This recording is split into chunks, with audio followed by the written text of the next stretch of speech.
अस्सलाम वालेकुम बच्चों, आइए आज हम समझते हैं इल्म बयान क्या है।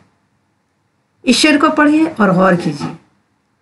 गुलदस्ताए माने को नए ढंग से बांधूं, एक फूल का मजमून हो तो 100 रंग से बांधूं।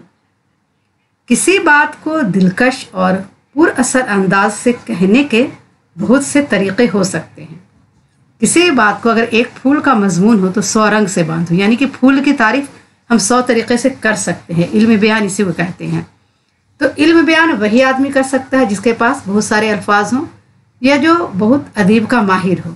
अब आइए इसको समझते हैं कि वो इल्म जिसके ज़रिए हम किसी बात कलाम को दिलकश और पुरअसर बनाते हैं, इल्म बयान कहलाता है। हम जब किसी बात को या किसी कलाम को दिलकश अंदाज से पेश करते हैं, बयान करते हैं, तो उसे क्या कहते हैं?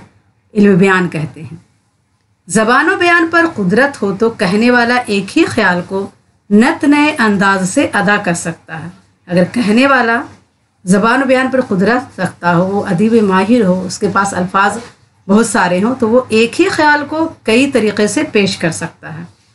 इस खूबी से कि इसमें दिलकशी और असर भी रहे और इजाज़ व इख्तिसार भी, और इस खूबी से कि इसमें क्या है, दिलकशी भी रहे, उस अल्फाज के उस बातों के असर भी रहे और इख्तिसार भी रहे, वो मुख्तसर भी हो। मीर अनीस का ये बंद पढ़िए और इसके ज़रिया इल्म बयान के मफ़हूम को समझने की कोशिश कीजिए।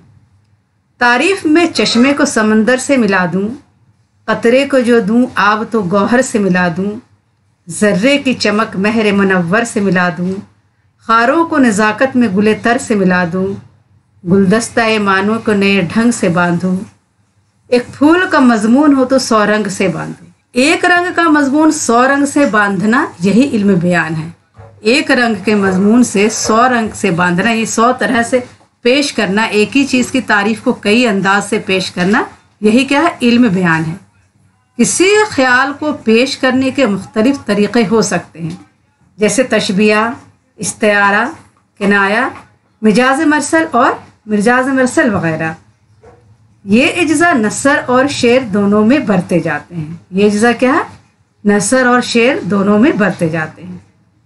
तो आप इल्म बयान समझ गए होंगे बच्चों। ठीक है, फिर अगली वीडियो मुलाकात करते हैं। अगर आपने हमारे चैनल को सब्सक्राइब नहीं किया तो प्लीज़ सब्सक्राइब करें, लाइक करें और अपने दोस्तों को ये वीडियो ज़रूर शेयर करें ताकि आपके दोस्त भी इससे फ़ायदा हासिल कर सकें। अल्लाह हाफिज़।